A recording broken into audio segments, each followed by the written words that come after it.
c'était un monsieur qui avait un jumeau et qui est né en 1937 à Petit-Raffray. Ses parents étaient enseignants, tous les deux. Et il a grandi et il a fait de brillantes études au Collège Royal de Kirkby. Et ensuite, il a fait des études de kinésithérapeute à la Chartered Society of Physiotherapists à Londres. Et il est revenu à Maurice et il était encore une fois un pionnier en matière de kinésithérapie. Et son violon d'ingre, c'était la cuisine. C'était une passion de tous les instants. Il y avait toujours du monde à la maison, il cuisinait pour les autres. Et il cuisinait tellement bien, il aimait bien partager, qu'il s'est dit, un jour, je vais écrire. Et c'est comme ça qu'il a commencé à écrire. En fait, le livre de mon père est une œuvre incontournable dans le patrimoine culinaire local. Et c'était dommage que cette œuvre parte en désuétude.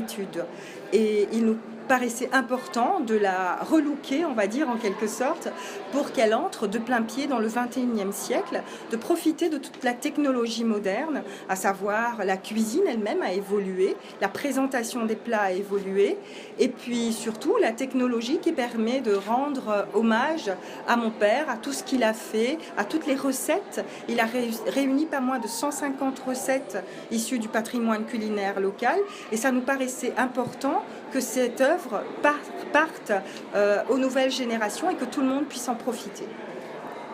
Alors pour cette nouvelle édition, il y a un an exactement, nous avons rencontré l'éditeur qui envisageait de rééditer.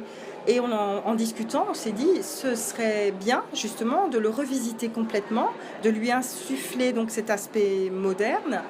Et à partir de là, on a pris une sorte d'échéancier pour se retrouver à telle étape, on allait faire telle chose. Dans un premier temps, moi j'ai fait une sorte de chemin de fer.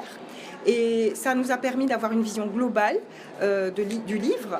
Et puis on a fait des choix éditoriaux, notamment qu'est-ce qu'il fallait garder au niveau des espèces protégées, parce qu'il faut savoir qu'il a pas mal cuisiné du gibier que l'on mangeait avant à Maurice et qui maintenant sont des espèces protégées. Donc il y a eu des discussions assez âpres là-dessus, mais nous avons fait des choix. Et donc maintenant le livre apparaît avec 11 recettes inédites qui sont intéressantes parce qu'elles témoignent en fait des apports étrangers que mon père avait au fil de ses voyages, et il voulait intégrer à sa cuisine, on va dire, beaucoup d'éléments étrangers. Et donc ça nous a paru important de partager avec les autres ces recettes de notre enfance qui étaient les recettes préférées de Guy Félix. Alors, dans le livre, vous avez plusieurs parties.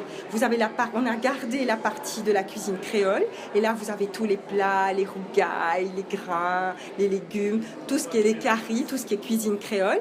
Après, nous avons la partie cuisine chinoise, et là, ce sont les recettes traditionnelles chinoises que mon père a eu du mal parfois à avoir avec des amis chinois, mais comme il côtoyait tout le monde venait à la maison, il avait échangé avec les autres et il les a publiées, ces recettes. Il y a la cuisine indienne. Et enfin, dans la dernière partie, nous avons toutes les recettes inédites qui font partie de ce qu'on appelle la cuisine fusion. Alors là, vous avez ouris de fine champagne, poisson combava, vous avez des desserts même préférés de Guy Félix. Nous avons poisson rosabelle, donc des choses intéressantes. Mon objectif, c'était de rendre hommage à un grand bonhomme. Ce Guy Félix, je m'en suis bien rendu compte, surtout en rentrant dans son livre et dans son œuvre, était un personnage hors pair qui méritait de ne pas partir comme ça dans l'oubli. Il fallait que son œuvre passe à la postérité.